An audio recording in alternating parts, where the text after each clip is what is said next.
Gold, trusted gold buyers. మీరు తాకట్టు పెట్టిన బంగారాన్ని విడిపించి ఈ రోజు ఉన్న మార్కెట్ ధరకు కొనబడను.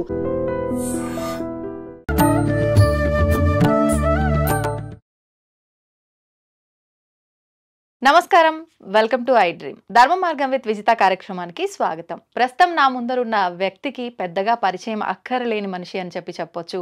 నిజంగా ఆయన గురించి చెప్పాలి అని అంటే ఇటు వృత్తిని ఇటు ఆధ్యాత్మికతని అందరికీ అందించడంలో ఎక్కడా కూడా ఏ చిన్న లోటు లేకుండా అన్ని బ్యాలెన్స్ చేసుకొస్తున్న వ్యక్తి ఆయనే.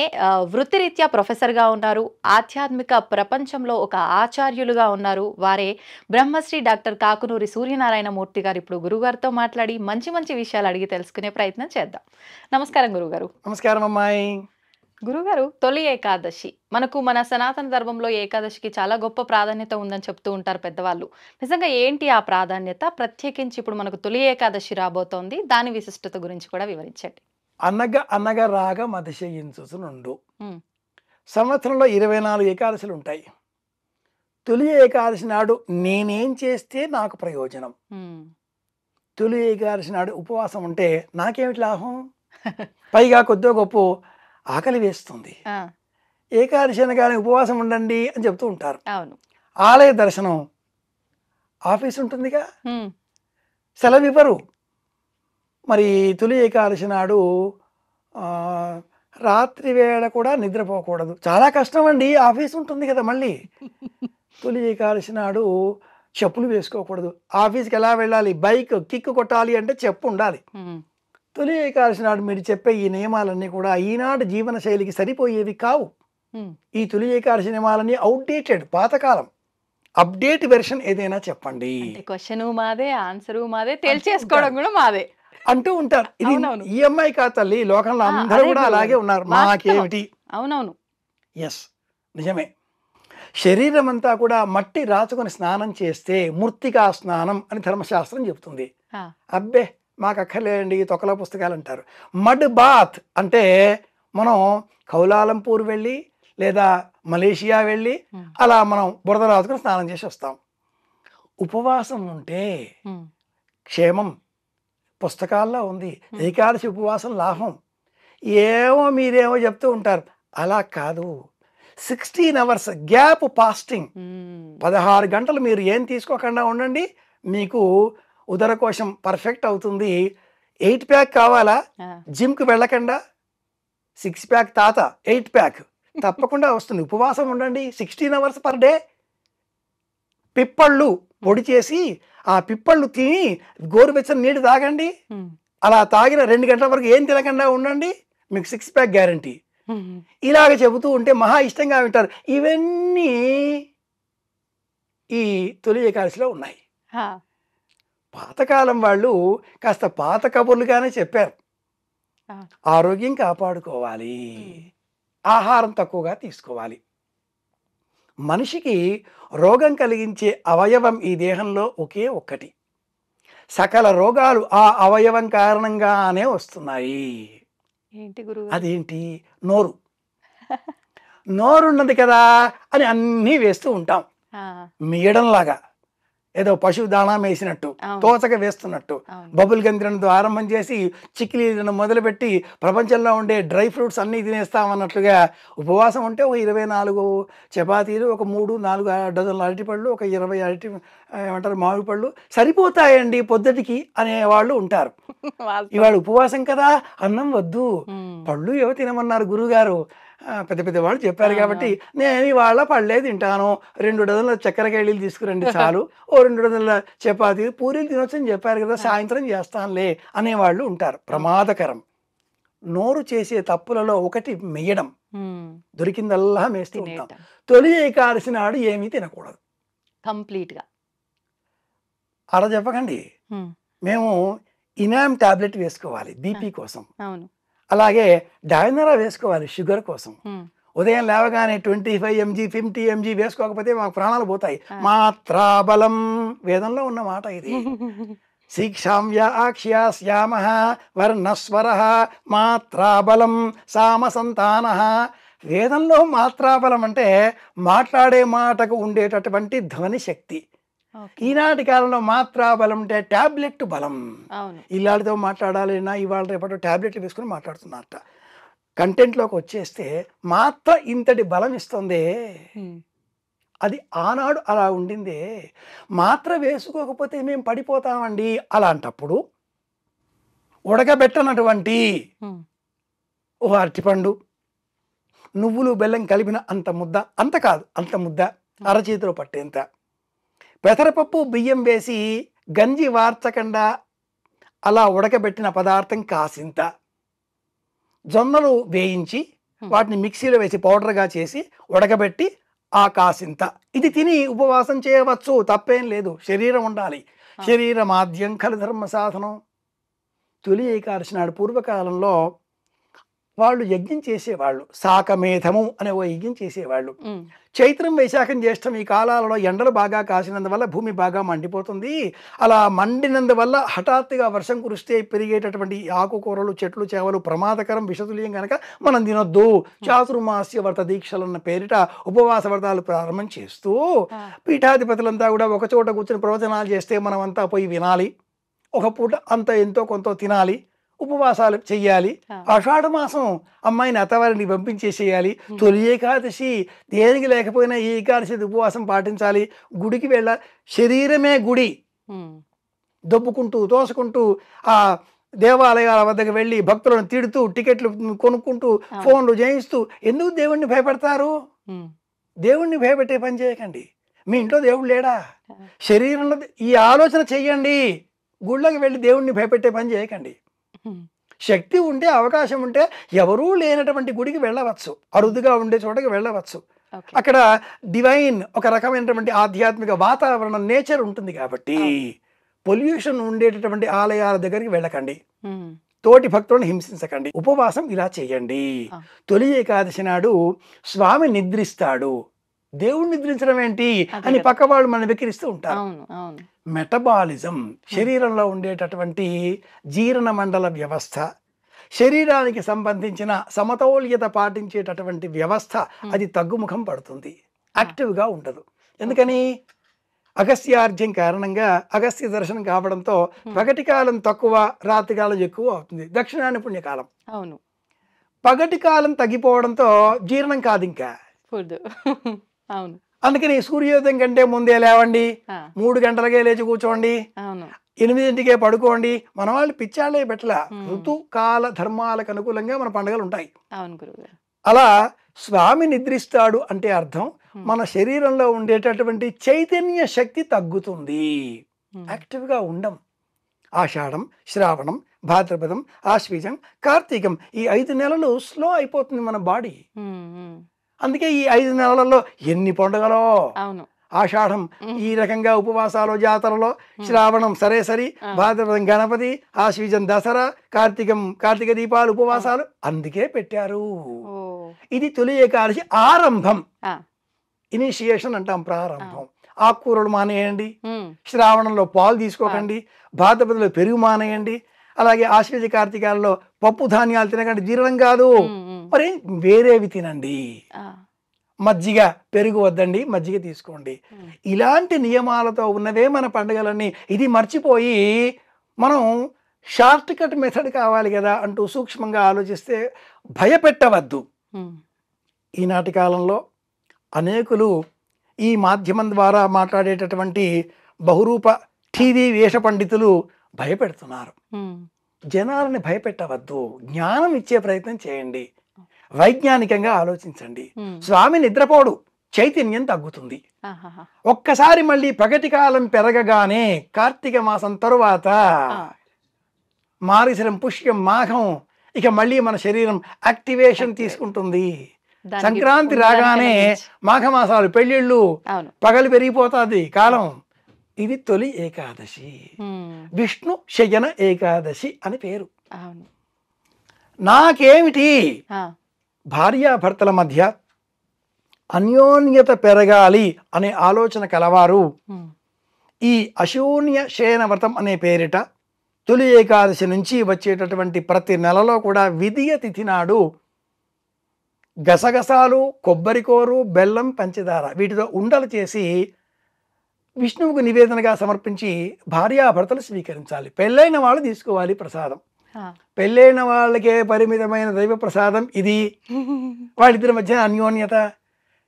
అలాగే ఏకాదశి అనగానే ఇతర 23 ఏకాదశులలో ఉన్నట్లుగా శరీరాన్ని శుష్కింపజేసి, దుఃఖపెట్టి, కృషింపజేసి, స్వామి నీవే దయా అంటూ ఏడవకుండా శక్తి ఉంటే ఉండండి. ఈ శక్తి కూర్చునే నిమిత్తమే ఈ నెలకు ముందే నిర్జల ఏకాదశి అనే పేరిట జ్యేష్ఠ మాసంలో ఒక పర్వం ఏర్పాటు చేశారు. నీళ్లు కూడా తాకుండా ఉండే ప్రయత్నం, ట్రయల్స్, ఇవన్నీ రిహార్సల్స్. ముందుగా అన్ని రిహార్సల్స్ అయితే తొలి ఏకాదశికి మనం రెడీ అయిపోతాం, టేక్ తీసుకోండి అనడానికి. అందుకోసమే ఈ ఏకాదశి నాడు శక్తి ఉంటే ఉపవాసం, శక్తి ఉంటే జాగరణ, శక్తి ఉంటే ఆలయం, శక్తి ఉన్నంత మేరకే దానం. అప్పు చేసి కాదు. మన దగ్గర ఎంత ఉందో అందులో 10%. అసలు ఏం దానం ఇవ్వాలి గురువు? ఇతరులకు ఇచ్చే ప్రయత్నం చేయాలి. ఏమి ఇవ్వాలి? మన వద్ద ఏవి ఉంటే అవి, ఎదుటి వారికి ఏవి అవసరమో అవి. ఈ ఆషాఢ మాసంలో అందరికీ అవసరం అయ్యేవి పడుకునే నిమిత్తం వినియోగించేటటువంటి చాపలు, దిండు, కప్పుకునే రజ్జాయిలు, రగ్గులు, ధావళి, కంబళి. పూర్వకాలం ఈ ఆషాఢ మాసం తొలి ఏకాదశి నాడు ధావళి, తెల్లని వస్త్రం, ఇది దానంగా ఇవ్వాలి. అలాగే బియ్యం మనం తినకూడదు కదా. ఈ నియమం కాకుండా తినడమే అరుదుగా ఉండే, ఎక్కడ దొరుకుతుందా అనేటటువంటి అర్థులు ఉంటారు, వాళ్ళకి ఇచ్చేయండి. పళ్ళు దానం ఇవ్వండి. ఏమేం దానం ఇవ్వాలి? కంబళి, ధావళి, బియ్యం లేదా ఇతర భోజన చిరుధాన్యాలు. అన్నిటికంటే కూడా ముఖ్యం పళ్ళు. అందులోనూ దానిమ్మ పండు కాకుండా, అలాగే పైనాపిల్ కాకుండా దేశీయమైన పండ్లు దానంగా ఇవ్వండి. ఎందుకని గురువు? పైనాపిల్ దేశీయం కాదు, ఈ దేశం పండు కాదు కాబట్టి ఇవ్వకూడదు. దానిమ్మ పండులో వేలాది గింజలు ఉంటాయి. ఒక గింజ ఓ ప్రాణానికి ప్రతీక. పూర్వకాలంలో దానం ఇవ్వాలి, అరటిపండు ఇవ్వాలి అనేవారు. అరటిపండులో గింజ లేదుగా, మోక్షం. కాబట్టి అరటిపండే వాయనం, అరటిపండే దానం, ఇంకా ఏ పండు ఇవ్వకూడదు. జామ పండు ఇచ్చేవారు కాదు, దేశీయం కాబట్టి ఇస్తున్నారు. బత్తాయి కూడా ఇస్తారు, బత్తాయి కూడా గింజలు ఉంటాయి కాబట్టి ఇస్తున్నారు. కానీ అరటిపండు ఒక్కటే దానం ఇవ్వాలి. మిగతా అవి ఆహారం లేదు వారికి అని ఇస్తున్నామని ఇవ్వాల్సిందే కానీ సంకల్పపూర్వకంగా వాయనంలో ఇవ్వకూడదు. పూర్వకాలం వాళ్ళు ఇచ్చేవాళ్ళు కారు. తొలి ఏకాదశి నాడు తెలుసుకున్నాం కనుక ఆచరణలో ఉంచే ప్రయత్నం చేద్దాం. కార్యాలయం ఉంది, తప్పనిసరిగా వెళదాం. కార్యాలయం పని దైవం కంటే ఎక్కువ, ఆలయం కంటే కార్యాలయమే పెద్ద. ఇది కూడా ఆలయమే కదా. పుస్తకాలు అంటే గ్రంథాలయం, పని చేసే చోటు కాబట్టి కార్యాలయం. దేవుడు ఉంటాడు కాబట్టి దేవాలయం, వైద్యుడు ఉంటాడు కాబట్టి వైద్యాలయం, ఇలా ఎన్నో చెప్పచ్చు. కాబట్టి ఆధ్యాత్మికులం అయిన మనమంతా ప్రత్యేకంగా కార్యాలయం వెళదాం. పని ఎగ్గొట్టకుండా పని దైవంగా మన పని మనం చేసుకుందాం. మరి ఆహారమో వాయు పురాణాన్ని అనుసరించి పెసరపప్పు బియ్యం కలిపిన అన్నం అది తినొచ్చు, దోషం లేదు. అంటే ఏ సమయంలో తినొచ్చు గురుగారు? మధ్యాహ్నం ఒక సమయం, 6 నుంచి 9 ఉదయం తినమని చెప్పారు శాస్త్రంలో. అలాగే సాయంత్రం 6 నుంచి 8 మధ్యలో ఈ సమయాలు తీసుకోవచ్చు అని చెప్తారు. నక్తం హవిష్యాన్న మనోదనం వా, ఈ శ్లోకాలు చాలా వస్తాయి వాయు పురాణంలో. మనం మాత్రం శాస్త్రాన్ని తెలుసుకొని మన జీవిత అవసరాలకు అనుకూలంగా మార్చుకొని కొద్దిగానైనా అనుసరించే ప్రయత్నం చేద్దాం. అసలు మానేవేయడం కంటే తెలుసుకొని కొద్దిగానైనా ఆచరించడం పుణ్యప్రదం కదా. ఇలా చేద్దాం. గురుగారు, ఇప్పుడు ఆషాఢ మాసంలోనే తొలి ఏకాదశితో పాటే ఇందాక మీరు అన్నట్టుగా ఆడపిల్లని వాళ్ళ పుట్టింటికి పంపించే విధానము, ఇంకొకటి బోనాల ఉత్సవము, ఆడవాళ్ళు గోరెంటాకు పెట్టుకోవడం, ఇవన్నీ కూడా అంటుంటారు. ఎందుకని ప్రత్యేకించి ఈ మాసంలోనే ఇవన్నీ కూడా? ఆషాఢ మాసం మిగతా అన్ని మాసాల కంటే కూడా ప్రత్యేకం. పూర్వాషాఢ, ఉత్తరాషాఢ అనే నక్షత్రాల సమీపంలో చంద్ర సంచారం ఉన్న కారణంగా ఈ మాసానికి ఈ పేరు వచ్చింది. ఇది ధనురాశికి సంబంధించిన నక్షత్రాలతో కూడుకున్న మాసం. పూర్వాషాఢ, ఉత్తరాషాఢ నక్షత్రాలు ధనురాశిలో ఉంటాయి. మాకేంటండి తెలుసుకుంటే అంటారేమో, మీకోసమే చెప్తున్నాను. ఆషాఢ మాసంలో భార్యాభర్తలు సంగమం చేయకూడదు. నూతనంగా వివాహమైన వధువుని మాత్రమే మనం వేరుగా ఉంచేస్తున్నాం, కానీ శాస్త్రం తెలిసిన ప్రాచీనులు ఎవరు భార్యాభర్తలు ఒకచోట ఉన్నా కూడా సాంసారిక జీవితాన్ని గడిపేటటువంటి వారు కాదు. ఎందుకని? ఈ పూర్వాషాఢ ఉత్తరాషాఢ నక్షత్రాల సంబంధంగా ఉండే వ్యవహారం అంతా ధనురాశి. ధనురాశిలో ఉండేటటువంటి మూలా నక్షత్ర స్వరూపం మన్మథుడు. ఆ మన్మథుడిని ఈ మూలా నక్షత్రంతో కూడుకున్న ధనురాశికి 180 డిగ్రీలలో ఉండేటటువంటి మిథునం ఆర్ద్ర నక్షత్రంలో ఉండే శివుడు ఆధిపత్యం. శివుడు మన్మథ దహనం చేసినవాడు, మన్మథుడు లేకుండా చేశాడు. మన్మథుడు ఉంటేనే కదా భార్యాభర్తలు, గృహస్థ జీవితం, సాంసారిక జీవితం, పిల్లలు, వంశం అభివృద్ధి అంతా కూడా. ఇది సక్రమంగా ఉండాలి, ఈ మాసం దూరంగా ఉండాలి, అప్పుడు శివానుగ్రహం కలుగుతుంది. ఆ తర్వాత సింహవాహిని అయిన కన్యాస్వరూపంతో ఉండేటటువంటి పార్వతీదేవిని వివాహం చేసుకుంటాడు పరమేశ్వరుడు. వేలాది కిరణాలుగా కిరణకాంతులు వెలువడతాయి, ప్రపంచం వృద్ధిలోకి వస్తుంది. కనుక పూర్వకాలంలో ఆషాఢం అమ్మవారిని సంకల్పం చేసుకోవడం కోసం బోనాల జాతరలు, అమ్మవారి రూపానికి ప్రతీకగా ఉండే ఇంటిలో ఉండే కన్యకామణిని ఇంటికి రప్పించి మా ఇంటి ఆడపడుచు మా ఇంట్లో ఉంటుంది అంటూ ఆ అమ్మాయికి బహుమానాలు, అలంకరణలు అన్ని ఇవ్వడం, అమ్మాయికి బోనం అంటే భోజనం పెట్టడమే, అది సాత్విక భోజనం పెట్టడమే, ఇలాంటివన్నీ కూడా ఈ మాసానికి నియమంగా చేస్తూ కొత్తగా వచ్చిన అమ్మాయి, కోడలు, అలాగే కూతురు, మహిళలు ఎవరైనా కూడా నీటిలో ఎక్కువగా వ్యవహారం చేస్తూ ఉంటారు. బట్టలు ఉతకడమో మరింకేదో. వేళ్ళకి సంబంధించిన ఆ కాళ్ళకి సంబంధించిన ఆ చివరలు తడితో ఎక్కువగా ఉంటాయి, వ్యాధులు వస్తాయి. కాబట్టి గోరింటాకులో హెనాటనిస్ అనే ఒక యాసిడ్ ఉంది. ఈ హెనాటనిస్ అనే యాసిడ్ కారణంగా ఈ గోళ్ళలో పెరిగేటటువంటి బ్యాక్టీరియా చచ్చిపోతుంది. అందుకని ఆషాఢ మాసంలో గోరింట తప్పనిసరి. మా వారు అక్కడ ఉన్నారుగా, నేను పుట్టింటికి వచ్చా కదా అనేటటువంటి ఆ అమ్మాయి భర్తను తలుచుకుంటూ గోరింట పెట్టుకుంది. మరునాడు గోరింట కడిగేసింది. బామ్మగారు చూచి గోరింట పూచింది కొమ్మ లేకుండా అనే పాట పాడుతూ, ఎర్రగా పూచిందా, నీ భర్త చాలా మంచివాడే, కాస్త పలచగా పూచిందా, నీ బుద్ధి ఏదో వెరితెరలు వేస్తుంది, ఏమిటి సంగతి, ఇలా చెప్పేటటువంటి బామ్మలు. గోరింట పూచే వర్ణం మీద కూడా జ్యోతిషం చెప్పేటటువంటి శాస్త్రం, సంప్రదాయం, ఆధ్యాత్మికత మనది. ఆషాఢ మాసం, అందుకే గోరింట, అందుకే బోనాలు, అందుకే అమ్మవారు, అందుకే సతీపతుల వియోగం. ఇది ధనుస్సు మిథున రాశికి సంబంధించింది. మరి మాకేమిటి అంటారా? ఈ మాసంలో గృహస్థ ధర్మానికి దూరంగా ఉంటూ అమ్మవారిని అర్చించినట్లయితే అమ్మ అనుగ్రహంతో ఆరోగ్యం చేకూరుతుంది. ఎక్కడ ఆరోగ్యం ఉంటుందో అక్కడ ఐశ్వర్యం వస్తుంది. ఎక్కడ ఐశ్వర్యం ఉంటుందో అక్కడ ఆనందం ఆటోమేటిక్గా వస్తుంది. ఆరోగ్యం, ఐశ్వర్యం, ఆనందం, ఈ 3 మెట్లు మనకు లభిస్తాయి. గురుగారు, ఇప్పుడు మీరు బోనం అనగానే సాత్విక భోజనం పెట్టడం అన్నారు కదా, కానీ మనం ఇప్పుడు ఈ బోనాల ఉత్సవాలు ఇవన్నీ చూస్తే ఎక్కువగా జంతు బలులు, ఇవన్నీ సాకలు పోయటం, కళ్ళు సాక అని రకరకాలుగా చూస్తున్నాం. మరి ఈ సాంప్రదాయం ఎక్కడి నుంచి వచ్చినట్టు? అమ్మవారిని అర్చించడం సమయవామం, సమయ దక్షిణం అంటే వామాచార అర్చనలు కూడా సాధనా ప్రపంచంలో ఉన్నాయి. అమ్మవారిని సాత్విక రూపంలో అర్చిస్తే కాస్త సమయం ఎక్కువ పడుతుంది అని ఆలోచించినటువంటి మానవ మేధ షార్ట్ కట్స్ కావాలిగా. అందులో ఈ తాంత్రిక ప్రయోజనాలతో అమ్మవారిని స్వాధీనం చేసుకునే పద్ధతులను ప్రారంభం చేసింది. ఈ సంప్రదాయానికి అస్సాం ప్రారంభం, అలాగే కేరళ, ఈ 2 క్షేత్రాలు ఈనాటి కాలంలో అమ్మవారి అర్చనలకు సుప్రసిద్ధం.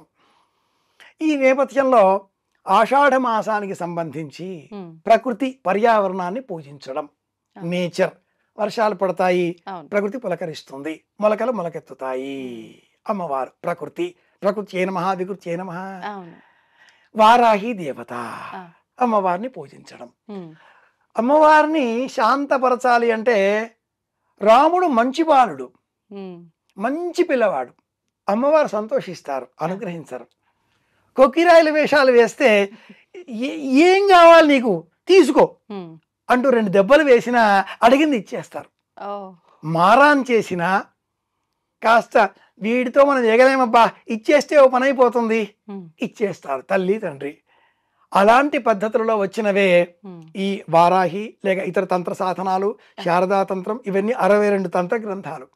ఆ గ్రంథాలలో ఉన్న ప్రకారంగా ఆషాఢ మాసంలో అమ్మవారిని ఉపాసన చేస్తారు ఉపాసకులు. ఉభయ గోదావరి జిల్లాలలో, రాజమండ్రి తదితర ప్రాంతాల్లో, కాకినాడలో బాగా వ్యాపకంగా ఉండే వారాహి ఈనాటి కాలంలో ఇంటింటా వచ్చి చేరింది. అవునండి. కొత్తొక వింత పాతొక రోత. కాశీలో కూడా చూద్దామనే ప్రయత్నాలు పెరిగాయి. అలాగే విశాఖపట్నం, విజయనగర ప్రాంతంలో శ్రీకూర్మ క్షేత్రం, అక్కడ కూడా వారాహి అమ్మవారి ఆలయం. ఇక్కడ అక్కడ అని కాదు, అనేక చోట్ల మనం చూడవచ్చు. తెలంగాణలో నిర్వహించేటటువంటి బోనాల జాతరలో కళ్ళు శాఖ, మాంసాహార సమర్పణ ఇవి లేవు. బోనములో తెల్లటి అన్నం, చింతపండు పులుసు ఇవి మాత్రమే ఉంటాయి. తెలియని కొందరు జానపదులకు సంబంధించిన సంస్కృతి కనుక మేమేం తింటామో అది అమ్మకు పెడతాం అనేటటువంటి ఆలోచన కలవారు అలా వీటిని కూడా సమర్పించడంతో ఈ పండగ అంటే ఇదే అనే అర్థం లోకంలో వ్యాపించింది. రాగి గ్లాసులో కొబ్బరి నీళ్లు పోస్తే అది కళ్ళు.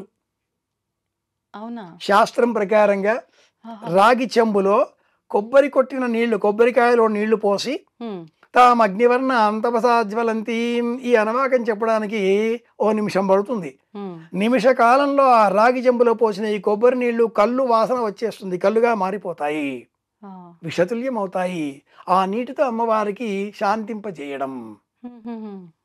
అగ్ని జ్వాజ్వల్యమానంగా పెరుగుతూ ఉంటే అందులో నీళ్లు చిలకరిస్తే ఆ మంట ఇంకా పెరుగుతుంది. మజ్జిగ కలిపిన నీటిని పోస్తే ఆ మంట చల్లారుతుంది. అలాగే ఒక మనిషిని సక్రమమైనటువంటి జ్ఞాన మార్గంలో ప్రయాణింపజేస్తే ఆ మనిషి సాంసారిక జీవితం పట్ల విముఖుడవుతాడు. వేదాంతం పెరుగుతుంది.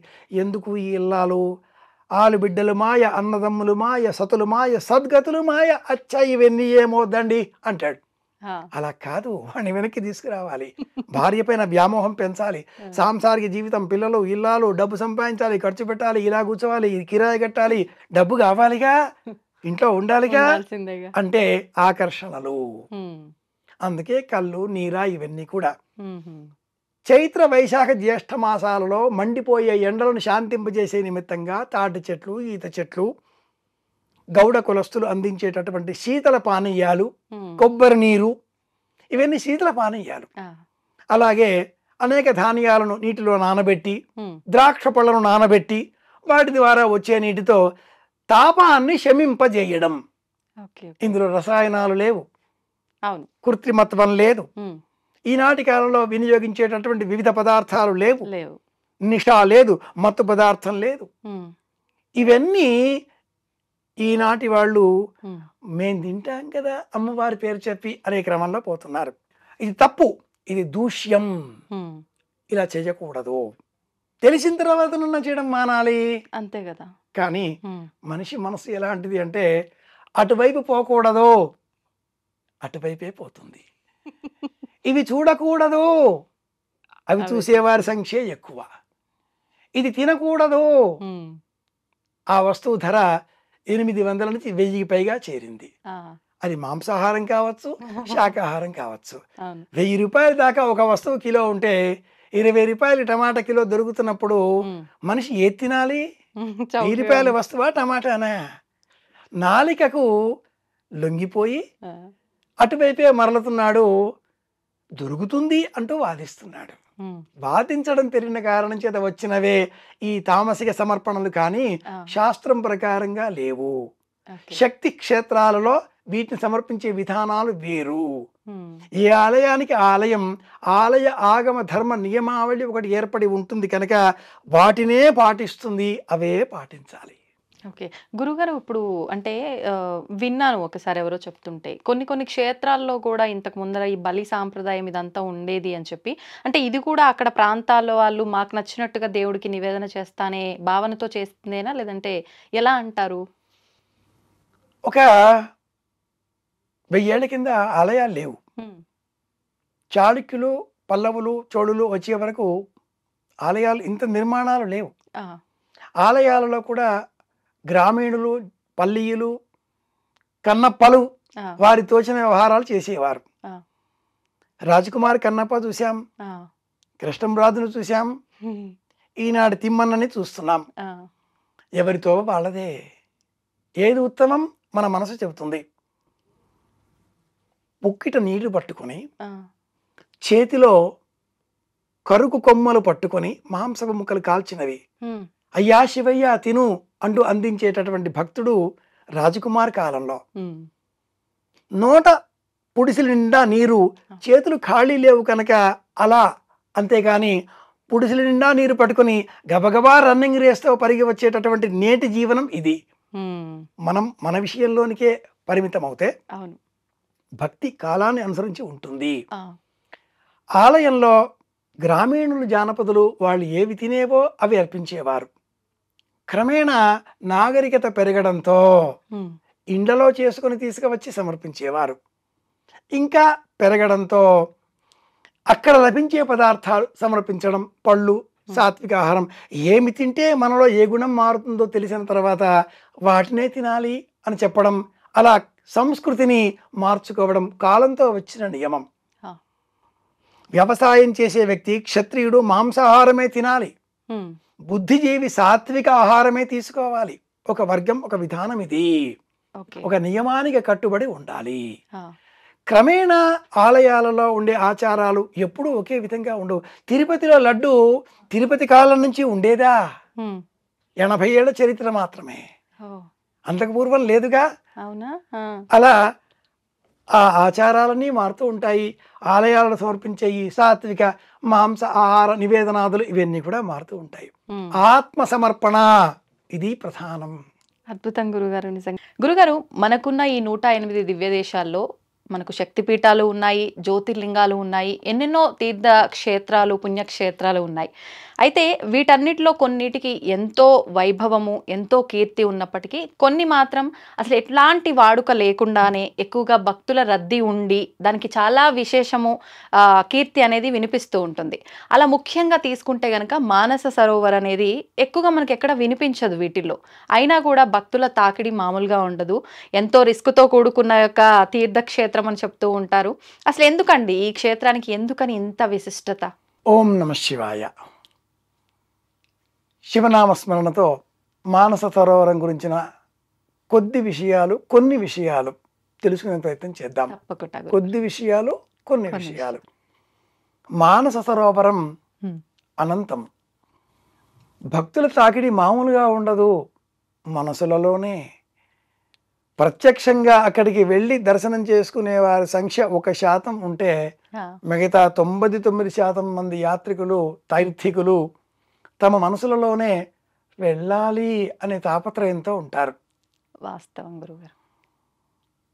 ఎందుకంటే 108 దివ్యక్షేత్రాలలో ఈ జాబితాలో మానస సరోవరం లేదు. అలాగే 18 శక్తిపీఠాలు, 51 శక్తిపీఠాలు, 12 జ్యోతిర్లింగాలు ఎన్నో ఉన్నాయి మన దేశంలో. కంకరమే శంకర హై. కానీ అన్నింటికంటే కూడా శిఖరాయమానమైనటువంటి యాత్ర మానస సరోవర యాత్ర. ఆ పదంలోనే మనం మానస సరోవర యాత్ర, ఎ జర్నీ ఇన్సైడ్ అన్న పదం ఉంది. బ్రహ్మపురాణం, బ్రహ్మాండ పురాణం, బ్రహ్మవైవర్త పురాణం ప్రారంభం చేసుకుంటే పురాణాలన్నీ ఈనాటి కాలానివి అంటూ ఉంటారు. ఇంకా వెనక్కి భారతం, ఇంకా వెనక్కి రామాయణం, ఇంకా వెనక్కి వేదంలో కూడా ఎక్కడా అని వదలకుండా అన్ని చోటల మానస సరోవర ప్రస్తావన ఉంది. కైలాస ప్రస్తావన ఉంటుంది, ఉండి తీరుతుంది, ఉంది. అయితే ఈ క్షేత్రానికి మనం వెళ్ళడం చాలా కష్టం. వ్యయప్రయాసలకు ఓర్చి వెళ్ళాలి. శారీరక కఠోర శ్రమ ఉంటుంది. కాశీకి వెళ్ళడం గొప్ప ఒకనాటి కాలంలో. ఇంకా పైకి కైలాసనాథ వెళ్ళడం, అమర్నాథ యాత్ర వెళ్ళడం గొప్ప. ఇంకా పైకి అత ఊర్ధ్వం కైలాస శిఖరే రమ్యే శంకరస్య శివాలయే. కైలాసానికి వెళ్ళాలి, బొందితో కైలాసానికి వెళ్ళాలి, ప్రాణంతో కైలాసానికి వెళ్ళాలి. ఈ సామెత ఇక్కడ పుట్టిందే. ఆహా. బొందితో కైలాసానికి వెళ్ళాలి, శరీరంలో ప్రాణం ఉండగా వెళ్ళాలి. ఓ అంటే 5 degrees మైనస్ టెంపరేచర్ ఉండేటటువంటి చోట అవును కొండలు, క్షణక్షణానికి మారేటటువంటి వాతావరణం, అతి శీతలమైనటువంటి స్థలం, ఆక్సిజన్ లెవెల్స్ అందవు. ఇటువంటి పరిస్థితులలో ఋతుమార్పులకు లోబడి పరిస్థితులు క్షణక్షణం మారుతూ ఉండేటటువంటి నేపథ్యంలో వెళ్ళాలి. చాలా కష్టం. ఇది ప్రధానమైన కారణం. 99% మంది వెళ్ళాలి అనుకుంటూ ఉండడం, 1% మంది మాత్రమే సాహసికులు వెళ్ళే ప్రయత్నం చేస్తారు. బౌద్ధ, జైన, హైందవ, బెన్ ప్రపంచంలో ఉండే అనేక మతస్థులకు ఈ కైలాసం దివ్యక్షేత్రం. కాంగో మంచు పర్వతం అని పేరు. అలాగే అద్భుతమైనది, అద్వితీయమైనది, పవిత్రమైనది అనే భాషలో చైనా, నేపాల్, టిబెటన్లు వాళ్ళు పిలుచుకుంటూ ఉంటారు. రింపోచే అంటే అద్భుతమైనది, అతి పవిత్రమైనది అని అర్థం. కాంగో రింపోచే అన్న పేరిట ఉండే ఈ కైలాసం వాళ్లకు సాక్షాత్తు కైలాసనాథుడే అక్కడ వేంచేపు చేసి ఉన్నాడు అని హైందవ ధర్మాభిలాషులకు అంత విశ్వాసంతో కూడుకున్న అంశం. శివపురాణంలో పరమేశ్వరుడు సృష్టి స్థితిలయకారకుడు నుండి ఆ పరమేశ్వరుడు సృష్టి చేసి రుద్ర సంహితలో 2వ విభాగంలో కైలాసానికి వెళ్ళి ఉంటాడు. కేలాస అన్న శబ్దానికి సంస్కృతంలో స్ఫటికం అని అర్థం. ఐ అన్న ఆ శబ్దాన్ని మార్చడంతో కైలాసంగా మనం ధ్వనింపజేసినప్పుడు ఐ అన్న బీజం అమ్మవారికి సంబంధించింది. ఐం అంటే ప్రేమ బీజం.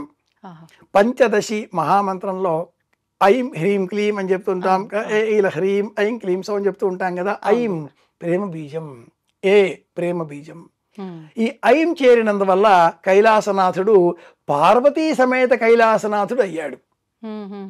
ఆ కొండని అలా చూస్తే మనకు సతీ సమేతంగా ఆది దంపతులు దర్శనమిస్తారు. వాక్కు అర్థము. అక్కడ వేరే ఆలయం లేదు, కొండ ఆలయం, కొండ రూపం. మనం ఆ కొండగా మారాలి. ప్రపంచమంతా ఆవరించి ఉన్న శక్తి మనలో కూడా ఉంది అనే అద్వితీయ భావన. అప్పుడు నేను కూడా పరమేశ్వరుడిలో ఒక భాగం, వేరు కాదు, సపరేషన్ లేదు. ఇలాంటి దృష్టికోణం మనకు కలగాలి. బ్రహ్మ తన మనసులో మానస సరోవరాన్ని సృష్టించాడు అని బ్రహ్మపురాణం.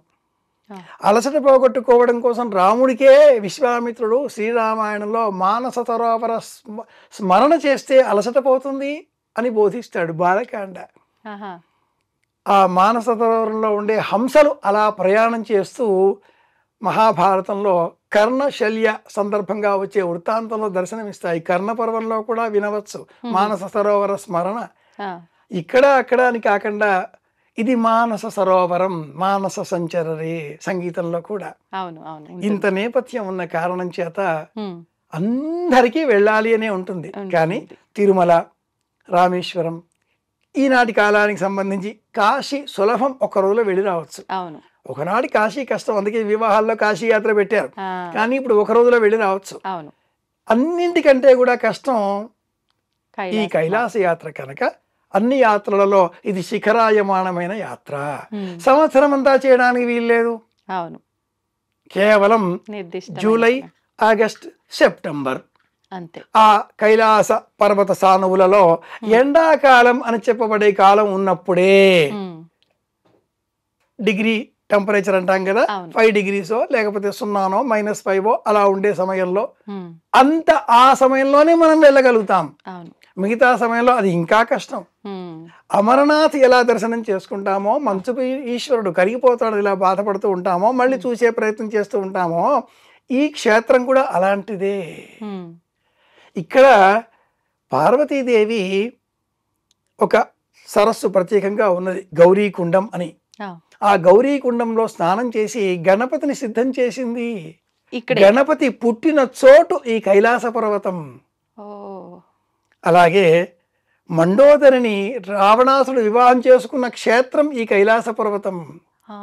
రక్షస్థలం అనే చోట ఒకటి వస్తుంది. కైలాసాన్ని రావణుడు ఇలా చేతితో పెగిలించే ప్రయత్నం చేశాడు.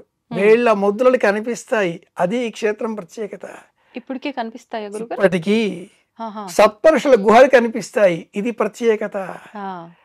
తెల్లవారుజామున 2 గంటల నుంచి 3 గంటల వరకు ఈ పర్వతం రంగులు మారుతూ ఉంటుంది. దేవతలంతా కూడా ఈ పర్వతాన్ని చుట్టూరా ప్రదక్షిణ చేస్తూ ఆ కైలాసనాథుడైనటువంటి పరమేశ్వరుడిని స్తోత్రం చేస్తూ ఉంటారు. అది ఈ క్షేత్రం ప్రత్యేకత. ఓ. అలా వెళ్ళాలి, చూడాలి అంటే శారీరక పరమైన పటుత్వం ఉండాలి. అవును. మనోబలం ఇంకా ముఖ్యం. అవును. మనోజవంతో మాండవ్యం. ఉమ్. మనోబలం, శారీరక సంకల్ప బలం, ఉమ్. ఈ రెండు తోడైన చోట తప్పకుండా సంకల్ప సిద్ధి కలుగుతుంది. ఓకే. సంవత్సరం అంతా వెళ్ళలేని చోటు కనుక కూడా ఈ క్షేత్రం ఇంత ప్రసిద్ధం. అందులోనూ మనకి ఇంకా ఈసారి 5 సంవత్సరాల నుంచి అక్కడికి వెళ్ళడానికి పర్మిషన్స్ లేవు. ఇప్పుడు ఈసారి పర్మిషన్స్ రావడంతో చాలా మంది భక్తులు ఆసక్తి చూపుతున్నారు వెళ్ళడానికి కూడా. 5 సంవత్సరాలు అన్న కాల నిర్ణయం చెప్పావు కాబట్టి అమ్మాయి, ఉమ్. ఈ క్షేత్రం ఒకనాటి కాలానికి ఈ దేశానికే సంబంధించినది. ఆర్యాఖండం, భరతవర్షే ఆ. అంటాం కదా, అవును గురుగారు. భరతఖండే. కానీ ఒక 11వ శతాబ్ది కాలంలో ఉమ్. టిబెట్ దేశం ఏర్పడింది. ఓకే. తదుపరి నేపాల్ దేశం ఏర్పడింది. ఆ. 1950 ప్రాంతాలలో ఆ క్షేత్రాన్ని ఉమ్. చైనా వారి నియంత్రణలోకి వెళ్ళిపోయినందువలన ఉమ్. ప్రస్తుతం 50 నుంచి 78 వరకు అసలు కైలాసయాత్ర లేదు. ఆ. అనంతరం చైనా భారతదేశ మిత్రత్వం, సఖ్యత్వం కారణంగా ఉమ్. చాలా అల్ప సంఖ్యలో 75 మంది యాత్రికులకి మాత్రమే అనుమతి. ఓకే. ఓకే. 75 తర్వాత 150 మందికి మాత్రమే పరిమితి. ఆ. ప్రస్తుతం ప్రభుత్వ నియమాలకు లోబడి 750 మంది యాత్రికులకు మాత్రమే అనుమతి. లక్షల మంది వెళ్ళాం వెళ్ళాం వెళ్ళాం అనుకుంటూ ఉంటారు. అవునవును. కానీ ఇప్పుడు మరింత కొంత వెసులుబాటు కల్పించి అందరికీ, అనేకులకు కాల నియతికి లోబడి అనుమతులు ఇవ్వడంతో ఓకే. అమెరికా, కెనడా, విదేశాల నుంచి కూడా యాత్రికులు వస్తున్నా. వచ్చేస్తున్నారు, ఉమ్. శివ దర్శనం చేస్తున్నారు. ఉమ్. మిగిలిపోయేది ఆధ్యాత్మికత. అవును. మనం అర్చామూర్తిని విగ్రహంలో చూస్తున్నాం. అవును. విశ్వమంతా ఆవరించిన MC² ఎనర్జీ ఈ అనే దాన్ని ప్రకృతిలో చూడాలి. ఉమ్. శివారాధన బిల్వం చెట్టు అంటే ఒక మొక్క. మొక్క. శివారాధన భూమి అరుణాచలం, కంచి క్షేత్రం, ఉమ్. అరుణాచలం జ్యోతిర్లింగం, అవును. కంచి మట్టి పృథ్వీలింగం. ఉమ్. ప్రకృతిలో, పర్యావరణంలో మనం దైవాన్ని చూడాలి. ఆ. ఇక్కడ ఆకాశం, మంచు, అవును. మట్టి, తేజస్సు, ఉమ్. గాలి, అన్ని పంచభూతములు కలిసి ఉన్న కారణం చేత మనం కాళహస్తికి వెళ్ళినా, జంబుకేశ్వరం వెళ్ళినా, అరుణాచలం వెళ్ళినా, కంచి వెళ్ళినా, ఏం చేసినా అన్నింటికీ కూడా ఒక రూపంలో ఉండేటటువంటిదే కైలాసం. కాబట్టి వెళ్ళే ప్రయత్నం చేస్తారు. ఇది మూల కారణం. గురుగారు, ఇప్పుడు సహజంగా మానవుల లక్షణమే కోరికలు. ఖచ్చితంగా ఇక్కడికి వెళ్తే ఇది నెరవేరుతుంది. భగవంతుడి పైన భక్తితో ఎంతవరకు వెళ్తారో పక్కన పెడితే కోరికలతోటే వెళ్తారు. మరి ఇప్పుడు కైలాస్కి వెళ్ళాలి వెళ్ళాలి అనే ఉత్సాహం ఉంది. ఇప్పుడు మీరు చెప్పిన విశిష్టతలు అన్నీ కూడి ఉంది కాబట్టి వెళ్ళాలనే ఉత్సాహమా, లేదు అంటే కైలాసానికి వెళ్ళి వస్తే గనక సాక్షాత్తు కైలాసంలో కొలువై ఉన్న శివయ్య అక్కడ ఉన్నాడు కాబట్టి ఇంకా డైరెక్ట్ మేము ఆయనకే చెప్పుకున్నట్టు మాకు అన్నీ సమకూరుతాయి అనే ఒక చిన్న స్వార్థంతో వెళ్తున్నట్ట? ఇది ముందు అడగాల్సిన మాట. ఎందుకంటే ఈనాటి కాలంలో నాకేంటి అన్నది ఉంటుంది. అంతే. ఆలయానికి వెళ్ళి మనం ఆయన పళ్ళెంలో ఏదో తోచినంత, దక్షిణ అన్న పదం వాడకూడదు, యథాశక్తి భక్తిపూర్వకంగా సమర్పించి నమస్కరించి, స్వామి ఇది నా కోరిక, ఆయన నువ్వేం సమర్పించావా అని చూడడు. నవవిధ భక్తి మార్గాలలో మనస్సుని సమర్పించడం చాలా గొప్ప. కాబట్టి ఈ ఆత్మ సమర్పణ ఉందా లేదా అనే పరమాత్మ దృష్టి పడుతుంది. మనం సమర్పించాలి. ఆత్మ సమర్పణ నవవిధ భక్తులలో 9వది అగ్ర స్థానం. కైలాసానికి వెళ్తే ఏం లభిస్తుంది? ఎందుకు వెళ్ళాలి? వెళ్ళకపోతే ఏమవుతుంది? ఇలాంటి బేసిక్ క్వశ్చన్స్ కొన్ని అందరి మనసులో ఉంటాయి. వెళితే మాకేంటి అని కూడా అంటూ ఉంటారు. నిజమే. నిత్య జీవితంలో ఒత్తిడి, స్ట్రెస్ అంటాం. తగ్గించుకోవాలి అంటే ఏం చేస్తారు? పచ్చిక బయళ్ళు చూడాలి, కంప్యూటర్ వృత్తిలో ఉండేవాళ్ళు చేస్తారు. ఇతర వృత్తుల వాళ్ళు కాసేపు కళ్ళు మూసుకోండి, ధ్యానం చేయండి అంటారు. ఈనాటి కాలంలో వినడం పోయింది, అవును. అనడం తగ్గింది, కేవలం చూడడమే ఉంది. ఎంతసేపు ఇలా అరచేతిలో చూస్తున్నారు. అరచేతిలో కాకుండా అంతటా ఆవరించిన దైవాన్ని చూసే ప్రయత్నం చేయాలి. కాసేపు అరచేతిని మూత పోసుకుంటే మనకు ప్రపంచంలో దైవం కనిపిస్తుంది. దైవాన్ని చూడగలిగితే ప్రశాంతత. కాబట్టి కైలాసానికి వెళితే మనకేంటి? ఒకటి ప్రశాంతత. ఇలా కాదండి గురువుగారు, ప్రత్యక్షంగా మాకేంటి అంటారా? శివపురాణాన్ని అధ్యయనం చేసినప్పుడు మానస సరోవరంలో స్నానం చేస్తే 100 జన్మల 1000 జన్మల 1,00,000 జన్మల పాపాలు తొలగిపోతాయి. మానస సరోవరం నీటిని తీర్థంగా స్వీకరిస్తే సమస్త దోషాలు పాపాలు తొలగిపోయి కైవల్యం లభిస్తుంది. మనం తెలిసి తెలియక ఎన్నో తప్పులు చేస్తూ ఉంటాం. అవునండి. ఆంగ్లంలో ఒక సామెత ఉంది, an error is human right. ERR, an error is human right. తప్పు చేయడం మానవుడి హక్కు. కానీ ఆ తప్పు తెలిసినప్పుడు దాన్ని సవరించుకోవాలి, మళ్ళీ మళ్ళీ చేయకూడదు, పశ్చాత్తాపం ప్రకటించాలి. ఎలా? కైలాసాన్ని చూచి ప్రత్యక్షంగా వెళ్ళేంత వయస్సు, శక్తి, ధనము, సంపద, అవకాశం ఉంటే వెళ్ళాలి, స్నానం చెయ్యాలి, కైలాస పర్వతం చుట్టూ పరిక్రమ చెయ్యాలి. ఇక్కడే ఉంది రెండవ ప్రశ్న. కైలాసం చుట్టూరా పరిక్రమ చేయడం సులభమా? 52 కిలోమీటర్ల దూరం, 32 మైళ్ళ దూరం. ఎలా? 4590 మీటర్ల ఎత్తైన ఆ కైలాస పర్వతం చుట్టూ చిన్న చిన్న కొండలు, గుట్టలు, మిట్టలు ఉండగా 90 మీటర్ల లోతు ఉన్న మానస సరోవరం -15 డిగ్రీస్లో ఉండే నీళ్ళలో స్నానం చేయాలి, ఆ కొండ చుట్టూరా తిరగాలి. సంకల్ప బలం ఉండి ఇలా చేస్తే కైలాసం చుట్టూరా తిరిగితే మళ్ళీ జన్మ ఉండదు. కైవల్యం, జన్మరాహిత్యం, ముక్తి అంటూ మన పురాణాలు చెబుతాయి. ముచిల్ మోక్షనే, ఆలోచనల నుంచి విముక్తి. అది అంత సులభంగా ఇంట్లో ఉంటే రాదు. రామేశ్వరం పోయినా, షిరిడి పోయినా, కాశీకి పోయినా, కన్యాకుమారికి పోయినా అంత సులభంగా ఆలోచనల నుంచి విముక్తి రాదు. ఇక్కడ లైన్లలో ఉండి కూడా పక్క వాళ్ళ చీరలు, ఎయిటి వాళ్ళ నగలు చూస్తూ ఉంటాం. మనస్సు కదా, ఆ చేతికి గాజు కొత్తగా ఉంది, మెరుస్తుందా, ఎంతో 1,00,000 రూపాయల పైన బంగారం కొనేసిందా అంటూ ఉంటాం. కళ్ళు చూస్తాయి, దండం పెట్టేస్తాం, బయటకు వచ్చేసేసి ప్రసాదం అలా కొబ్బరి ముక్క ఏదో వేసుకొని భోజనాలు ఎక్కడా అని వెతుకుతాం. కైలాసానికి వెళితే భోజనాలతో సమస్య లేదు, సంబంధం లేదు. 3 రోజులు అవకాశం స్నానం చేయడానికి కూడా ఉండకపోవచ్చు. తదేక దీక్షతో ఓం నమ శివాయ, ఇది పూర్ణ పంచాక్షరి. ఓం శుద్ధ పంచాక్షరి, ఓం నమ శివాయ పూర్ణ పంచాక్షరి, లఘు పంచాక్షరి, దీర్ఘ పంచాక్షరి, లఘు పూర్ణ పంచాక్షరి, దీర్ఘ హ్రస్వ పంచాక్షరి, ఇలా పంచాక్షరి 6 విధాలు. 6 విధాలైన పంచాక్షరితో స్మరిస్తూ ఓం నమ శివాయ, ఓం నమ శివాయ అంటూ ఆ కైలాస వ్రతం చుట్టూరా తిరిగితే మన సమస్త పాపాలు తొలగిపోతాయి. నాకేంటి అన్న ప్రశ్న వేసినప్పుడు ఈ పరిక్రమ యమద్వారం దగ్గర ప్రారంభం అవుతుంది. యమద్వారం దగ్గర ఏం చెయ్యాలండి అంటూ ఉంటారు. యమద్వారం చాలా ప్రత్యేకం. చాలా మంది తెలిసి తెలియని విషయాలు చెప్తూ ఉంటారు. యమద్వారం దగ్గర చెయ్యవలసింది చాలా మంది చెప్పినట్లుగా ఒక కొబ్బరికాయ కొట్టేయడమో, పువ్వులు సమర్పించేసేయడమో, అక్కడ యమధర్మరాజు, చిత్రగుప్తుడు కూర్చొని ఉంటారు, మనం చేసిన పాపపుణ్యాల బేరీజు పట్టి వేస్తూ ఉంటారు. ఆ ద్వారం దాటి లోనికి వెళ్ళగానే ఓం నమ శివాయ అనగానే సమస్త పాపాలు అలా తొలగిపోతాయి అంటూ అనేకులు చెబుతూ ఉంటారు. యమద్వారం దగ్గర ఈనాడు అనేకులు అదే పని చేస్తూ ఉన్నారు. యమద్వారం దగ్గర చేయవలసినవి ప్రత్యేకమైన విధులు 5 ఉన్నాయి. ఏంటండి అవి? అది ఏమిటి అంటే 72 సార్లు మన చేతిలో ఉండే గ్లాసులో నీరు ఒక చుక్క అలా నెత్తిపైన సంప్రోక్షణ చేసుకుంటూ 72 సార్లు స్నానం చేసినటువంటి భావన మనం చెయ్యాలి. ఈ దేహంలో నుంచి ప్రాణం వెళ్ళిపోయిన తర్వాత కూడా ఈ దేహాన్ని దహనం చేశారు అన్న దుఃఖంతో ఆత్మ చుట్టూరా తిరుగుతూ ఉంటుంది.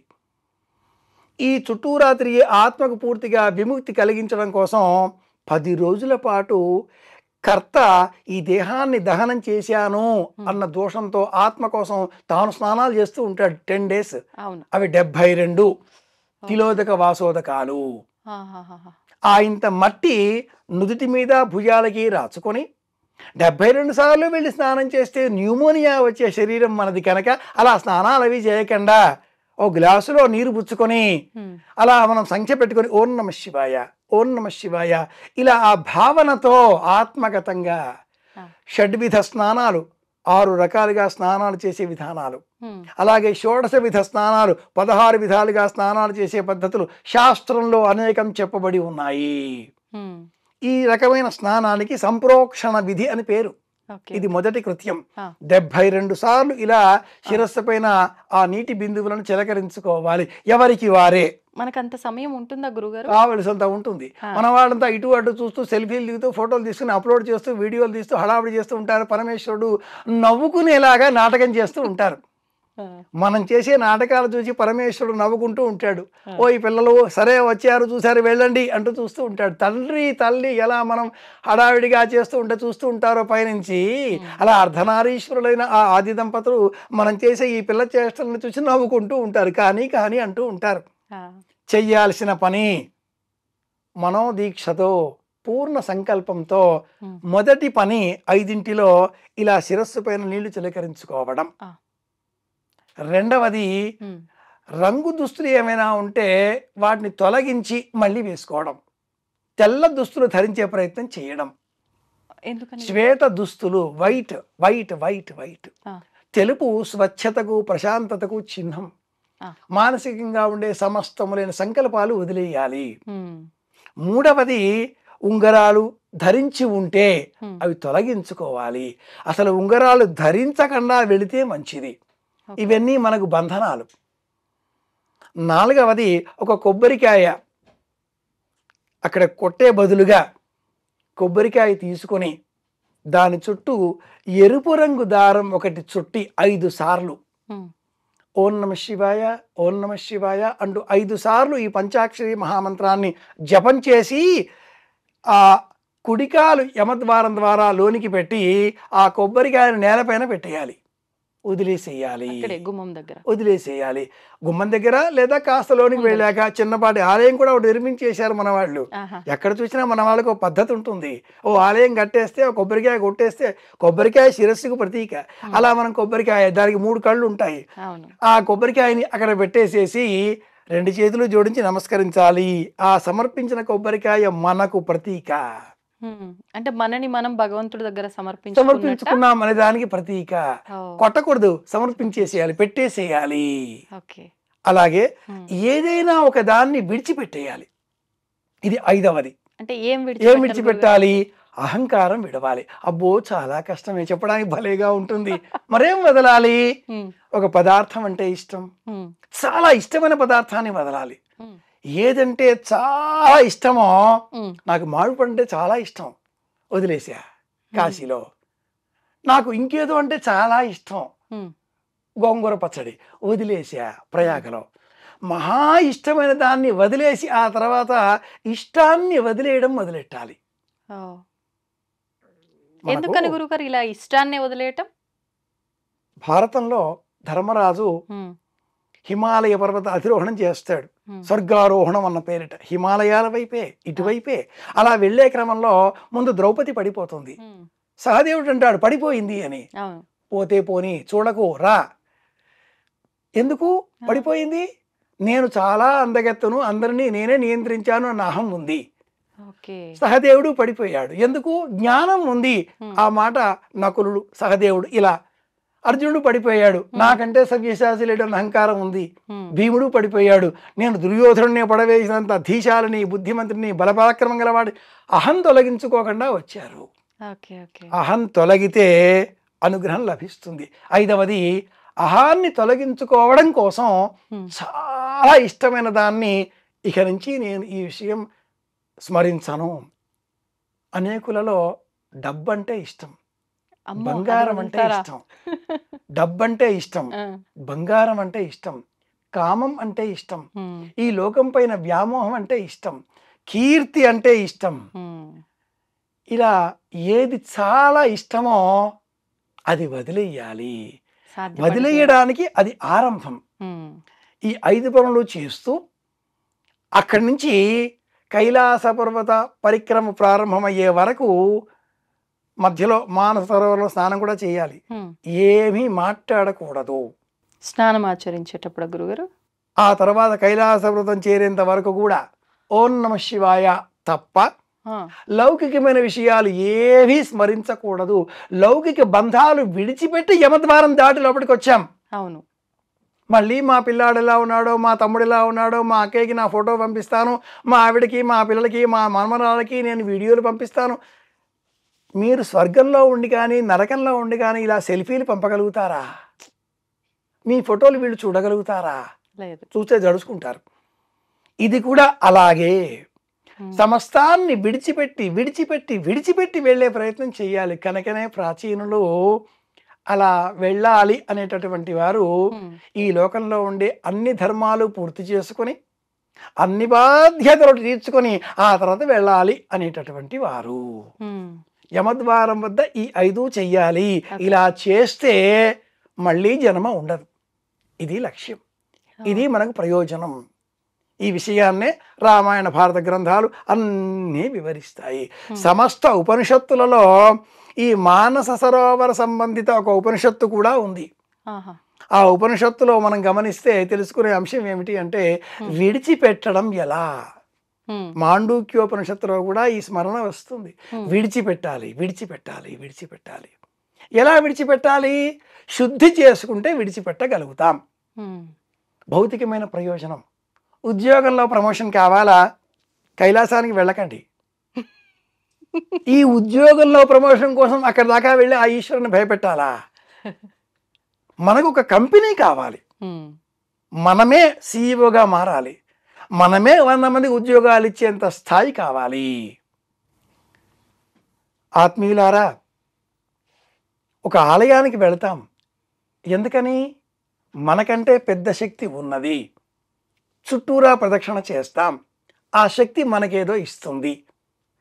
అయస్కాంతం మీద ఇనుప ముక్క తిప్పితే ఇనుము అయస్కాంతంగా ఎలా మారుతుందో ఆ పెద్ద శక్తి చుట్టూరా మనం తిరిగినందువల్ల మనకు కొంత శక్తి వస్తుంది.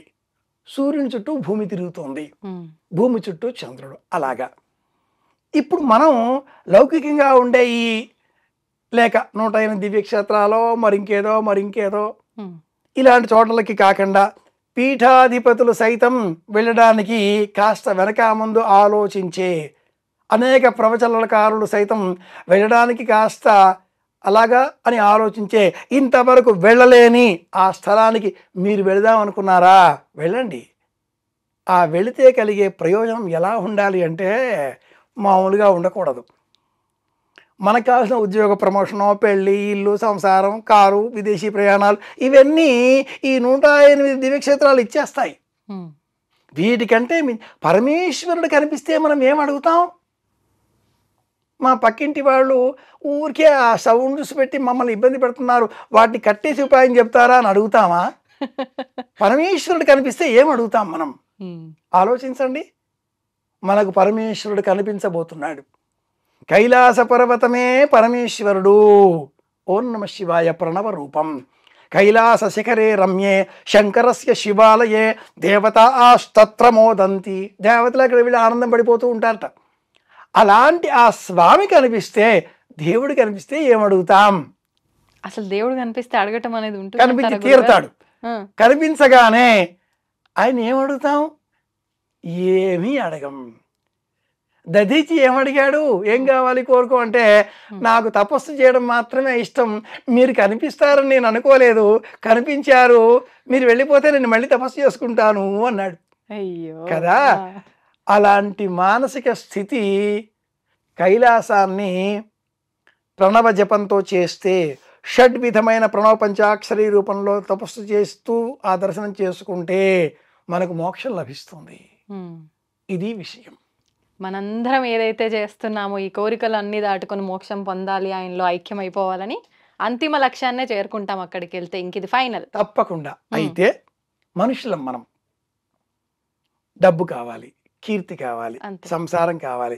ఇవన్నీ కావాలి అనుకున్న వాళ్ళు ఇవి కోరుకోవచ్చు. ఉమ్, పరమేశ్వరుడు కైవల్యాన్నే ఇచ్చేటటువంటి కరుణాంతరంగితుడు బోళాశంకరుడు నాకు ఇది కావాలి స్వామి తలుచుకుంటేనే ఇస్తాడు. ఆ, మనం కైలాసానికి వెళ్ళాలి అన్న సంకల్పం మన మనసులో రాగానే ఉమ్, ఎవరో ఒకరు మనకు కొంచెం డబ్బు తెచ్చిస్తారు.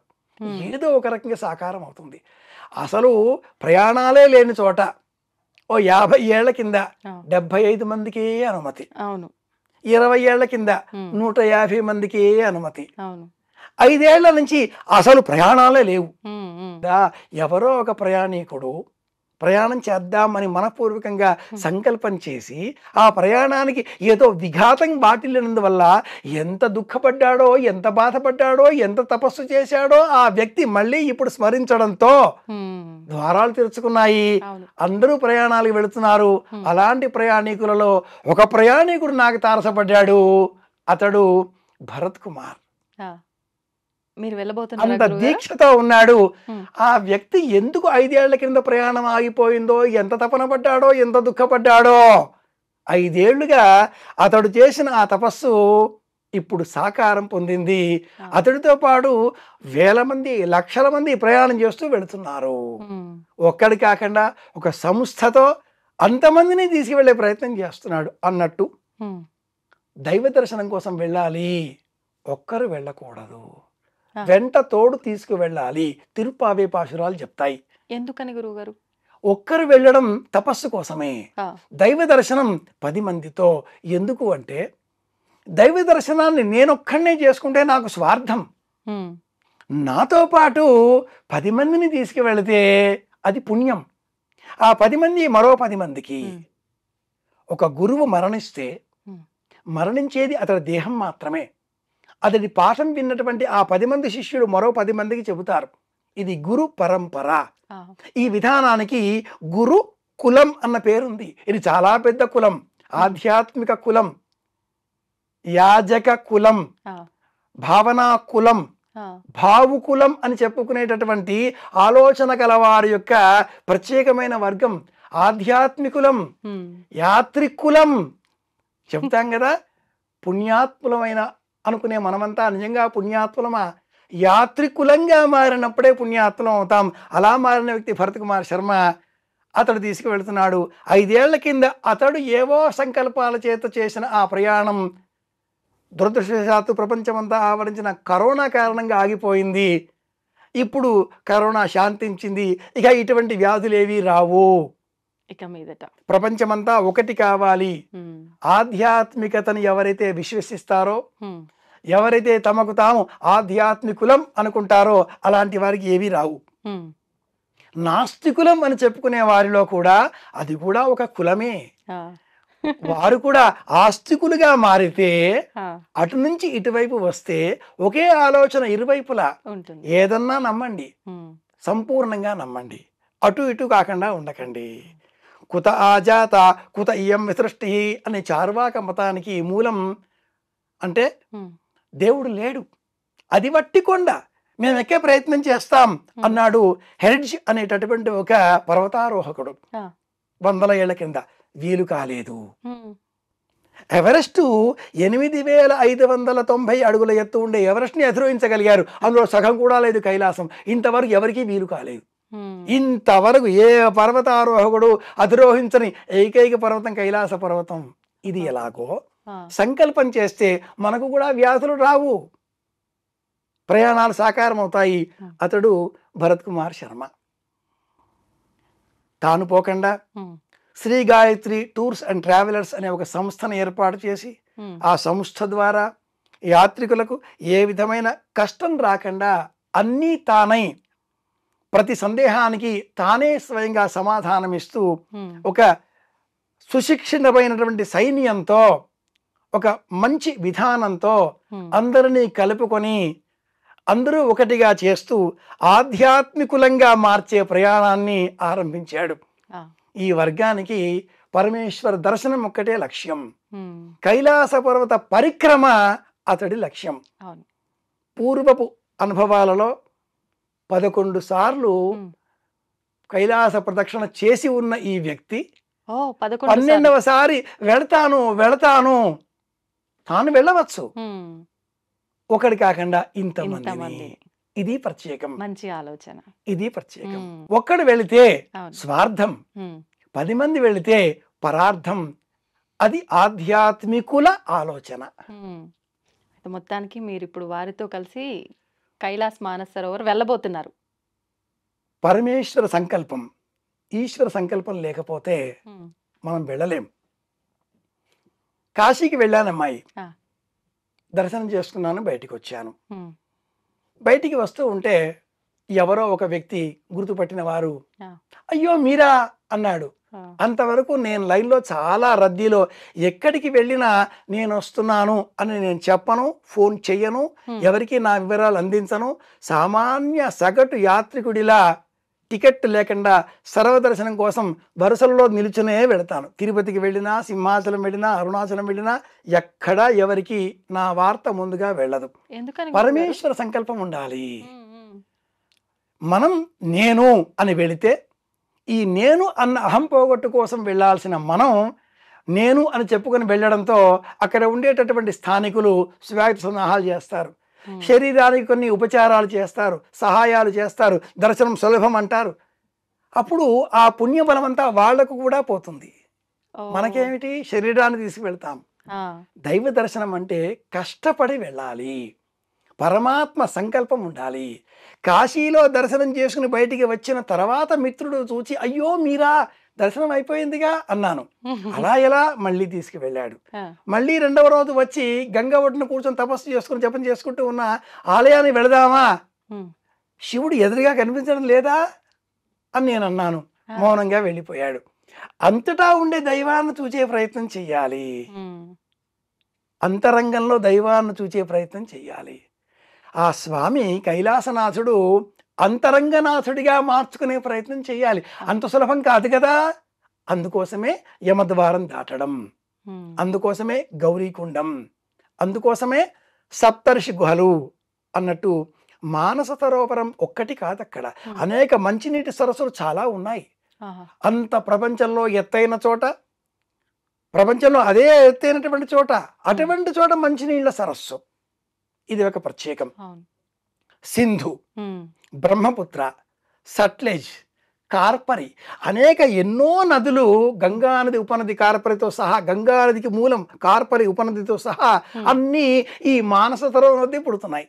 ఓకే. ఓకే. కాబట్టి ప్రపంచమంతా నీరు ఉన్నది, ప్రేమ ఉంటుంది, ఆప్యాయత ఉంటుంది.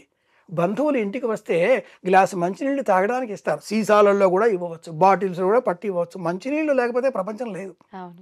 ఆ మంచినీళ్ళని పరమేశ్వరుడు ఇస్తున్నాడు. గంగావతరణం, శ్రీమద్ రామాయణం, ఉమ్. బాలకాండ 36వ సర్గ నుంచి 42వ సర్గ వరకు చదవవచ్చు. పరమేశ్వరుడు గంగాదేవిని శిరస్సులో జటాజుటలో బంధించి మనకు అందించాడే నీరు, అక్కడే అదే క్షేత్రం కనుక ఉమ్. నీరు. ప్రపంచంలో ఏ దేశాలలో నీరు లభించదో ఉమ్. అక్కడ నాగరికత లేదు.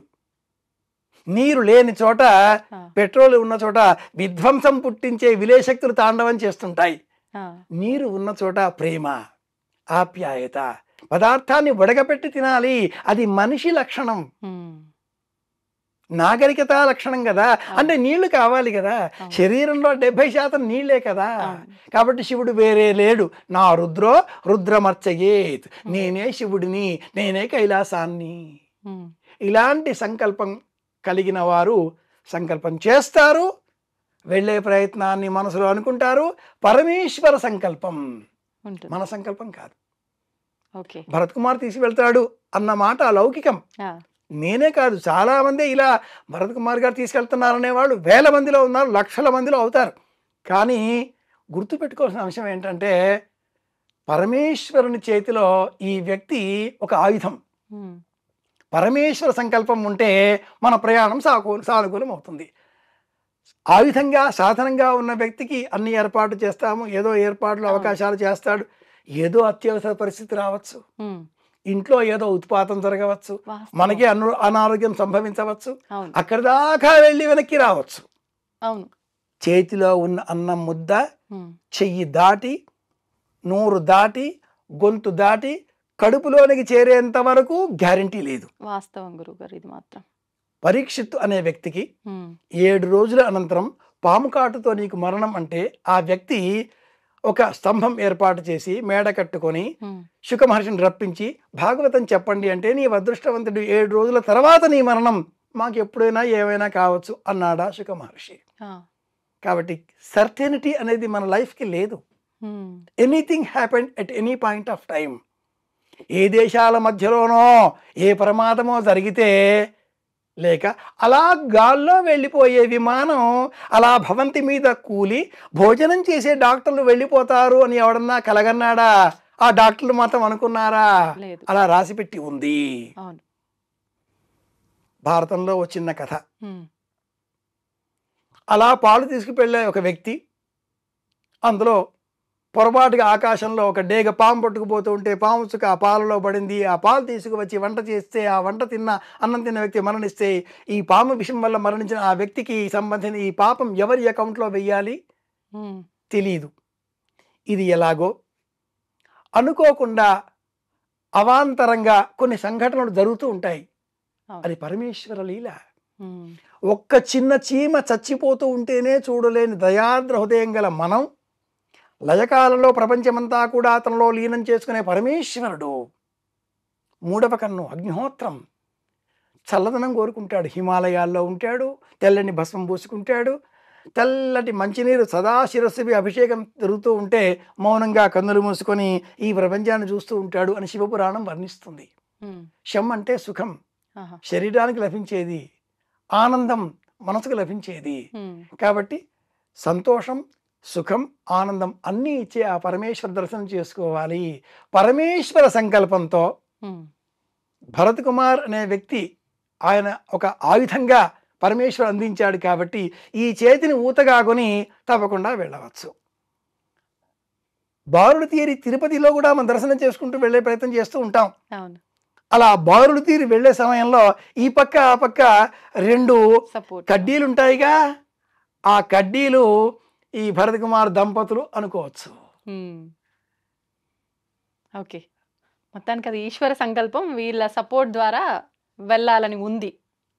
మనలో సంకల్పం ఉండాలి. ఆ సంకల్పాన్ని మనం ఈశ్వరుడికి విన్నవించాలి.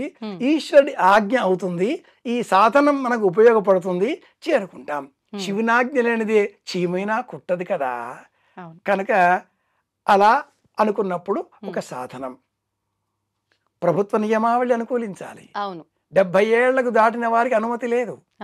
ఆరోగ్యం సహకరించాలి. బీపీ షుగర్లు శంకు చక్రాల్లాగా వెంటాడుతున్నాయి, ఏమీ లేవు. అన్నమో రామచంద్ర ఆగలి తాళలేని స్థితి. ప్రతిక్షణం ఉదయం నుంచి రాత్రి వరకు అందరూ మేసేవాళ్ళే తయారయ్యారు. మెయ్యడం మానేయండి. ముందు మెయ్యడం మానేస్తే ఆరోగ్యం బాగుంటుంది. అలాగే నడక, యోగా అన్ని సహకరించాలి. కుటుంబం వాళ్ళంతా సహకారాన్ని ఇవ్వాలి. పోయినా నాన్న అనేవాళ్ళు ఉండాలి. ఆర్థికంగా సహాయం చేసేవాళ్ళు ఉండాలి. లేదా మన జేబుల్లో దండిగా పుష్కలంగా ఉండాలి. అలాగే అడ్డు చెప్పని వాళ్ళు ఇంట్లో ఉండాలి. తల్లి తండ్రి ఇంట్లో వృద్ధులుగా ఉంటే వారిని విడిచిపెట్టి ఎవరూ కైలాసానికి వెళ్ళకూడదు. తల్లి తండ్రి వృద్ధులై వారికి మీ సహాయం తప్పనిసరి అనుకున్నప్పుడు మీరు కైలాసానికి రాకపోవడమే మంచిది. తాన జపాగ్నిహోత్ర పరతంత్రుడనేని అన్న ప్రవరుడు ఇల్లాలు పిల్లలు అగ్నిహోత్రము తల్లి తండ్రి ఇంట్లో ఉన్నాడు. మా అమ్మ నాన్నకు ప్రదక్షిణ చేస్తే ప్రపంచాన్నే చూచినటువంటి అదృష్టం నాది అనేటటువంటి విశ్వాసం. అలాంటి ధర్మం పాటించేవారు రానవసరం లేదు. ఏ విధమైన బాదరబందీ లేని వాళ్ళు, మానసికంగా వైరాగ్యంతో ఉన్నవారు, గృహస్థులు 4 రకాలు, బ్రహ్మచర్యం 4 విధాలు, వానప్రస్థం 4 విధాలు, సన్యాసం 4 విధాలు అని శివపురాణం ప్రస్తావన చేస్తుంది. కనుక మానసికంగా వైరాగ్యం పొందినవారు, తత్వం తెలుసుకుందాం అనే జిజ్ఞాస కలవారు తప్పనిసరిగా శ్రీ గాయత్రి టూర్స్ వాళ్ళ ద్వారా వెళితే మంచి ప్రయోజనం చేకూరుతుంది అనే ఆలోచన కలుగుతుంది. ఇంతవరకు వెళ్ళలే తల్లి, పరమేశ్వర సంకల్పం, భవిష్యత్తు ఏం జరుగుతుందో ఈశ్వరేచ్ఛ బలీయసి. గురుగారు, సంతోషంగా ఉందంటే ఇవన్నీ విన్న తర్వాత. కానీ చాలా మంది చాలా చాలా రకాలుగా చెప్తున్నారు. ఇప్పుడు మీ మాటల ద్వారా నేను కొంతవరకు తెలుసుకున్నా. ఇంకొక పర్సన్ని కూర్చోబెట్టి అడిగితే ఆయన ఇంకొక రకంగా చెప్తారు. అసలు ఏంటి వాస్తవం అనేది ఒక కన్ఫ్యూజన్గా మారిపోయింది. అసలు ఏంటి వాస్తవం? ఈ రోజుల్లో సెల్ ఫోన్ చేతిలో ఉందా, హ్మ్. CEO of an YouTube channel, గడ్డం బాగా పెంచేసుకున్నారా, గొప్ప జ్యోతిషవేత్త, బొట్లు, మెడలో కావలసిన రుద్రాక్ష మాలలు ఉంటాయి. అలాగే కాషాయ వస్త్రం ధరించారా, హ్మ్. సన్యాసి, సమస్తము త్యజించినటువంటి పరివ్రాజక స్థితి పొందినట్లుగా కనిపిస్తూ ఉంటారు. అవునండి. లోకాన్ని విడిచిపెడితే హ్మ్. సన్యాసి, లోకం విడిచిపెడితే సన్యాసి. బహూదకుడు, కుటీచకుడు, హంస, పరమహంస అనే 4 విధాలుగా ఉండేటటువంటి తురీయాశ్రమం చాలా ఉత్తమోత్తమం. హ్మ్. అమ్మాయి, ఇలా మీడియా ఉంది కాబట్టి నియంత్రణ లేదు కనుక ఎవరైనా ఏదైనా చెప్పవచ్చు. కానీ విజ్ఞులైనటువంటి ప్రేక్షకులు సత్యం తెలుసుకుంటారు, హ్మ్. గ్రంథం చదివే పని చేస్తారు. చదివే ప్రయత్నం చేయండి. హ్మ్. 108 దివ్యక్షేత్రాలలో ఒకటి అమ్మవారు సతీదేవి ఆ. దేహత్యాగం చేసిన తర్వాత పరమేశ్వరుడు ఆ దేహాన్ని భుజం పైన వేసుకొని విలయతాండవం చేస్తూ ఉంటే దేవతల కోరిక మేరకు విష్ణువు సుదర్శన చక్రాన్ని ప్రయోగించి అమ్మ దేహాన్ని ముక్కలు ముక్కలుగా చేసి హ్మ్. అంతటా పడవేసేటట్లు చేసి పరమేశ్వరుడి భారం తగ్గించగా పరమేశ్వరుడు ధ్యాన చిత్తుడయ్యాడు. ఆ. అందులో ఒకటి అమ్మవారి కుడి ముంజెయ్యి మానస సరోవరంలో పడింది. ఆ. పలువురికి తెలియని విషయం ఇది. అవును. అవును. అమ్మవారి పేరు దాక్షాయణి. ఓ. అక్కడ ఉండే ఆ భైరవ శక్తి అఘోరుడు నామక భైరవుడు. ఆహా. ఒక భైరవ శక్తి ఉండాలి, అమ్మవారు ఉండాలి. అమ్మవారి కుడి ముంజెయ్యి. హ్మ్. పోలోమంటూ ఎక్కడ ఏది చెబితే అక్కడ పరిగెత్తేటటువంటి ఈనాటి లోకం అస్సాం. అమ్మవారు రజోదోషంతో కూడా దర్శనమిస్తుంది, వస్త్రం కూడా కనిపిస్తుంది. హ్మ్. మనం వెళదాం. కామాక్ష్యాదేవి, మా వల్లనే కామాక్ష్యాదేవికి పేరు వచ్చేసింది అని చెప్పుకునే వాళ్ళని మనం చూస్తూ ఉన్నాం ఈ రోజుల్లో. వాస్తవం గురుగారు. అవును. నా ప్రశ్న, హ్మ్. దక్షయజ్ఞంలో ఆ కామాక్ష్యాదేవి లేదా ఈ దాక్షాయిని లేక అలంపురే, జోగులాంబ ఎన్ని పేర్లు చెప్పుకున్న అష్టాదశ పీఠాలలో అవును. ప్రద్యుమ్నే, శృంఖల, చాముండ, క్రౌంచపట్టణే చాముండాదేవి. దక్షయజ్ఞంలో ఈ దాక్షాయిని అమ్మవారు హ్మ్. సతీదేవి తన భర్తను తండ్రి దూషిస్తే కుడికాలి బొటనవేలు నేలపైన రాచి యోగాగ్ని సృష్టించి దేహాన్ని భస్మం చేసుకుంది. తనని తానే. అందుకే మన వాళ్ళు కాలు బొటనవేలు నేలపై రాచకూడదు అంటారు. ఓ. ఇలా ఇలా రాచుతూ ఉంటే దోషం, నో అంటారు. ఆహా. మంట పుడుతుంది. కాలి కుడికాలి బొటనవేలు, శరీరం భస్మమైపోయింది. మరి పరమేశ్వరుడు నా ఇల్లాలు సతీదేవి అలా దగ్ధమైపోయింది అని తెలుసుకుని ఆగ్రహావేశంతో జుత్తు పీకి నేలపైన వేస్తే పుట్టిందే భద్రకాళి. హ్మ్. ఆషాఢ మాసంలో జాతరలు చేస్తాం మనం. పుట్టినవాడే భైరవుడు. హ్మ్. ఇలాంటి ఈ గురురూపాలు, ఆ ఉగ్రభైరవుడు, కాలభైరవుడు, ప్రచండ భైరవుడు, భద్రకాళి. హ్మ్. ఆ సతీదేవి పోయింది అని తెలిసిన తర్వాత పరమేశ్వరుడు ఏ దేహాన్ని భుజం పైన వేసుకున్నాడు, దగ్ధమైపోయిందే. అవును కదా. ఆ. ఎలా ఈ ముక్కలన్నీ? ఆ. పరమేశ్వరుడి మనస్సులో సతీదేవికి వియోగం లేదు. హ్మ్. పార్వతీ పరమేశ్వరులు ఎప్పుడూ ఒక్కరే. ఒక్క మనసుకు 2 దేహాలుగా కనిపించాయి అంతే. హ్మ్. పరమేశ్వరుడి భుజం మీద ఉన్నది సూక్ష్మ రూపమైనటువంటిది ఆలోచన.